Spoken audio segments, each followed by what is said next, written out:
Well, all right, everybody. Welcome back to another show called What's Up? What's up? So, Tom, what's up? Yo estoy muy emocionado para Costa Rica. Wow, very good. How long did you practice that? There's this new translation app on the iPhone. With the new iOS with the update? new iOS update. And well, today is Costa Rica Day. That's right. That's what's up. That's what's up. That's what's up, Today baby. is Costa What's Rica up? Day. So what we did was kick Pastor Tyler out of today's episode. He was supposed to I be didn't know here. that. So we got rid of him. He's still recovering from Taco Tuesday. And that he and Michael left a lot of taco stuff all over the table, which we had to clean prior to the show today. They didn't clean up. They did not leave any tacos, though. There was no tacos left for anyone else to enjoy. They ate all the tacos. We could have brought our own tacos. We just didn't want to. So we decided to let Tyler have a rest day so he could recover and have a show where we just share about Costa Rica. We're excited about our Costa Rica trip coming up. That's what I just said. January. In Spanish. That's what you said in That's what you said in Spanish. Yeah, almost. Almost in Spanish? Yep. I said I excited Costa Rica. I excited Costa Rica. Yes. So you're 4% fluent. So I've been practicing Duolingo for 3.5 years now, And made it to the 4% mark. Made it to the 4% mark. So good. At this rate, at what point will you be 100%? I'm thinking 72 years old myself. About the time you go home with Jesus, you will be able to speak Spanish in heaven. Maybe in heaven I'll be able to speak Spanish. Would I need to? Who knows? Pointless. So we have announced to the church. We've had the video up on Sundays, and we've put it out there. We are praying and planning for a trip back to Pastor Demas and the church there in Nambi in January. So we want to talk a little bit about that trip, let those that may be watching know more about the trip, and this point you to the website so that you can register and sign up and stuff. January 15th through the 21st. Yes. So the great thing about with our new partnership with Pastor Demas and the church, our trip dates are a little bit different, right? We go Friday to Thursday, where before you would normally go kind of like a Saturday to Friday. So we switched it around, and we did that because as we share a little bit more about what we do on the trips and stuff, what is the one thing that we do on Saturdays? Big thing is the children's ministry, where they invite kids all over Nambi and beyond that, actually. Yeah. And they just bus in. We had, how many? I don't remember how many children we had. Gosh. Maybe two, something? 200, 250 kids. Yeah, and this is every Saturday, and they would bring them out to the church, and they'd feed every single one of them and their families. So it's we wanted to be there for that. So instead of going up on a Saturday and just getting right into that, we can go up on a Friday, rest for a little bit, and then be ready for ministry right off the bat that weekend. Yeah, So, starting on Saturday morning, getting ready, having a lot of games set up, and being ready for all the kids. And so we travel on Friday, so that's a the cool 15th, picture. yep, and love that. come back on a Thursday. And so if you are interested in the trip, if you want some more details, you're going to be able to email Tom, myself. You can check out the website. There's some more information, and more importantly, there is a video. We shared this. It feels like a very long time ago, Yes. but it was just back at the beginning of the year after we got back from the trip. We shared the video, the highlight video. It is out on the website, so carolinaforest.org/Costa Rica.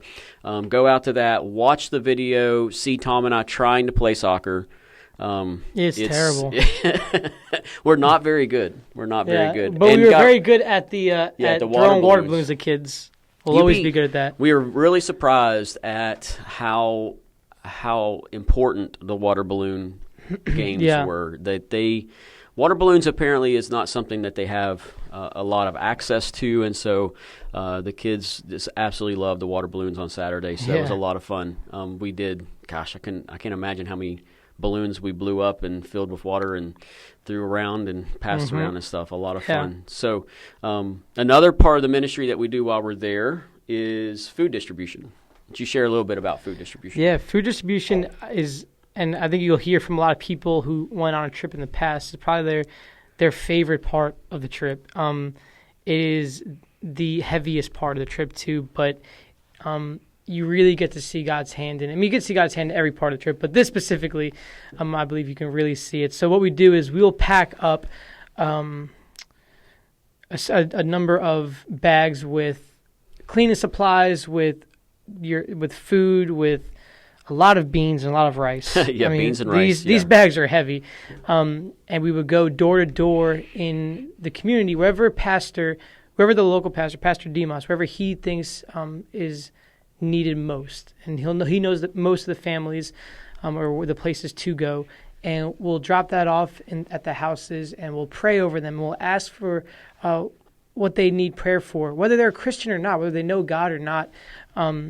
It is just an incredible time to, serve, and I don't know, it is really it's powerful. It's very powerful. Really powerful. It's really hard to describe the experience to those who haven't been on a trip. And to describe the emotion of the moment when you're in someone's home, providing food for them that will, for them, last, a month or a couple of months. It has to be a long time. It's going to last a pretty long time, and the emotions that they show, the gratefulness, the thankfulness, and then when we offer to pray, how that takes it even to another level of just.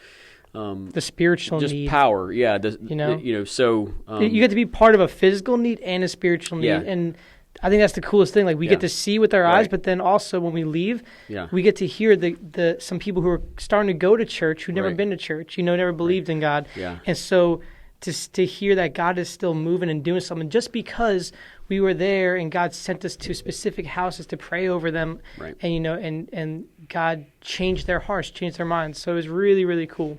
And I think one of the strategic pieces of the food ministry, food distribution, is that part of the church goes with us, and so we're connecting those in these homes not just to us in that moment, but to people from the church who are going to follow up with them, who are going to come check on them and continue to invite them to be a part of what God's doing in the church, continue to pray for them and minister to them. So, our whole strategy is to partner with a church, and then to help come alongside the efforts and the ministries of that church to their neighbors and stuff. And so this isn't just our church going down and, serving, not that that's, wrong, but it's our church serving alongside the church that's there so that we're building long-term lasting relationships that have an impact in that community and that neighborhood for years. And so there are some really cool stories that came out of January's trip, this past January, where some of the homes that we went to and prayed over, Pastor Demas would send us photos and videos of those particular people at the church. After we left, they started attending the church, or they're helping do projects and stuff. So, God was certainly at work through that ministry. And that's just another cool, aspect of one of the trips that we get to be a part of. And then there's another one, which is I didn't realize how much they cared for the game of bingo, and how many. I made fun of and it. how important it is for bingo there, and how they do bust them in from all over, some pretty far ways to come play bingo so they can win. And again, they're winning food. They're winning rice, beans, cake. So it gets chaotic. Desserts, stuff like that. So it gets, it's intense. It's some intense bingo games, and it's elderly bingo, so it's all older people, and the bingo usually starts in the afternoon and goes well into the evening. So a lot of bingo games, really. But we have the opportunity while we're there to sit with them, play bingo with them, and serve them, and so them. It's really neat, right? That was so much fun. I think I made fun of the bingo. Once Charles, I think, told us, hey, we're going to do this thing, it's bingo for 4 hours. And we did it for more than 4 hours, but we're like, okay, 4 hours of bingo? I can't sit there and do that. We sat there and did it, and it was a lot of fun meeting these people. But I mean, it was intense. I've never seen you learn your bingo. Spanish numbers, right? You do. Your Spanish numbers and letters. You definitely learn those. Otherwise, you don't know if you win or lose. Yeah. A lot of people came out for bingo. if you have questions, if you're watching and you have questions about Costa Rica or the trip, feel free to throw those in the comments. I should have said that when we started. We just got excited because we're praying, we're planning, we're preparing to go in January, and we understand, at this point, and we recognize that everything that's planned in the future is subject to change. Yeah. We've just come to understand that, but it doesn't mean we shouldn't be planning and preparing to go. So we're inviting you to go with us. If you are considering going with us and you have questions, you can feel free to email us or call us or grab us on Sunday and ask us questions. Be more than willing to share about the trip to Costa Rica. Again, January 15th through the 21st. You can register to go on the trip through the website. Again, CarolinaForce.org/Costa Rica. Check out the video that's on the page. Read the little write-up about Pastor Demas in the church. And we would, again, love to have you go with us. I think we have 7 or 8 committed so far to the January trip, which is, unfortunately we didn't get to go in July, and we had a really large group, like 19 signed up for that trip. So we're hoping to see, again, another good turnout for our trip in January. Yeah. Tom is the primary point leader. So if anything goes wrong, it'll be Tom's fault. Yep. That's called wise leadership on my part. I'll take it, I guess. And if also Justin, who's producing right now, he was on our trip in January, so he can also answer questions as well about the trip and what it's like to go on one of the trips. So we invite you into this. It's powerful. I think it makes your faith come alive. I think it makes the pages of Scripture. It makes Scripture come off the pages into your life. It is so transforming in our lives as disciples. I'm a big proponent of everybody going on a trip. It doesn't necessarily have to be this trip or a trip that we do, but do a trip and go out and allow God to really just speak into your life about our faith across the world, and not just understand our faith in the context of the United States. Yeah, and I know sometimes, if you feel God calling you to go on a trip, we would just tell you to go. And I know there's things that hold us back, and finance is a huge one. But if you commit to go, if you register, we're going to go alongside you and help you write some letters that will help you fund this trip. Raising money is okay. We're a proponent of that. So, and we'll help you do that. There's so many different ways to raise money. So don't let the finances stop you. If you feel God leading you to come on a trip, like Rick said, we feel like everyone, if they're able to go, should go. And just don't let that hold you back. Yeah. What's your favorite part of the trip? Yeah. January? What's your favorite part in going? All right. Oh, man. I know there's so many. There seriously is so many. A general speaking part of the trip. Sounds biased. Is it biased? I don't think so. Is that the word? I don't know what you're going to say, so I don't know if it's the right word or not, but we're going to find out. But when we worship together, is that biased? I don't think that's because, the right. Because you like to lead worship. Yeah, and not. Yeah, or because I love worshiping through music, but right, it's a passion. So I don't think that's bias because it's a passion. Okay, all right. So I'm not just saying it because I like it. So no, but and you truly, genuinely like it. So yeah, exactly. Yeah. And it's just the coolest thing to see. Is just, and I say it every single time after every trip, is to see 2 languages singing. Right. Yeah. Especially when we know, we know that song, even though it's in Spanish, but we don't know it in Spanish. And we could sing in English, but they could sing stuff that we're singing in English and Spanish.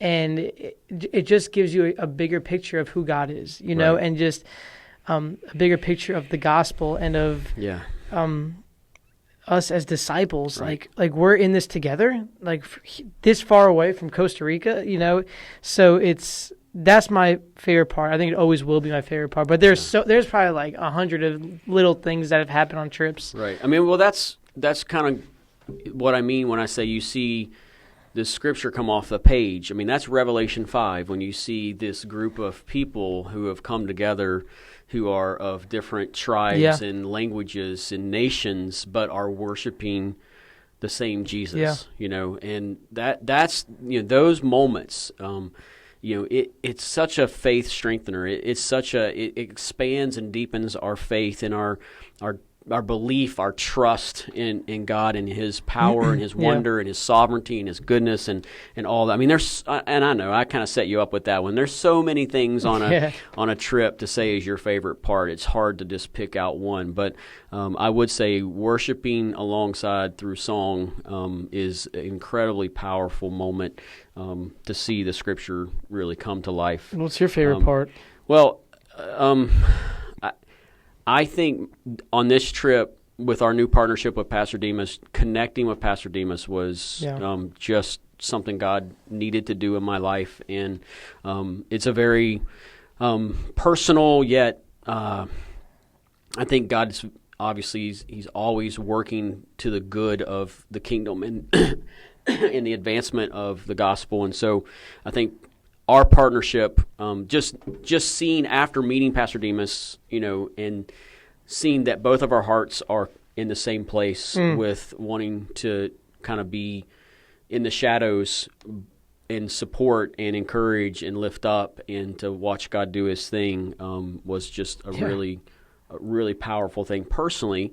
And so then to know that this absolutely is God ordained. This relationship, this partnership is going to be everything that we wanted it to be, where it's going to be, generations to come, and so that I think was my favorite part. I'm like, just like I put you on the spot, it's so hard to pick other parts. I love bingo, not really knowing if I would love it. I've done food distribution before on trips, and so those are incredibly powerful. Being able to hang out with kids, laugh, and just have fun and not break an ankle or get hurt. Someone does every time. I mean, we did get hit with soccer balls pretty hard, but it was worth it. The one part about this trip was the monkeys. Oh yeah, yeah. The monkeys that were the howler monkeys. Yeah, I have a shirt on. It's got a shirt that says Howler. Wow.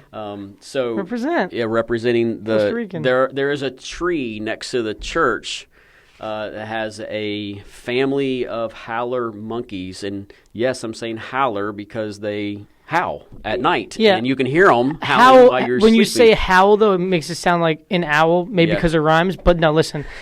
When you wake up to a howler monkey, you'd think there is a dragon outside. No, it's true. I thought I was like dreaming. Dragon? No, not a dragon, a monster. Okay, yeah. I woke up and I was like, all right, there's a killer monster something out there outside. The first time I heard it, I was so scared. I was like, well, I got to go to Costa Rica and this is what happens. And we are not trying to scare you from going on the trip. I no, promise you that. They're so cute.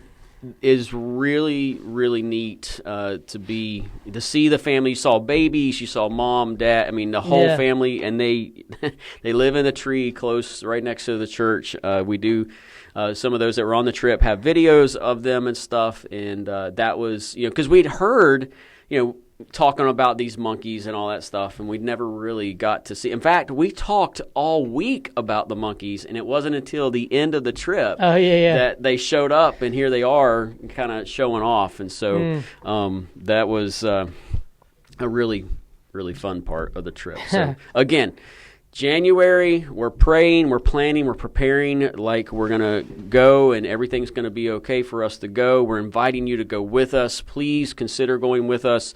If you have questions, let us know. January 15th to the 21st, go out to carolinaforest.org/Costa Rica to read a little bit more, watch the video, and to get registered. All right, guys, that's what's up. We'll see you next.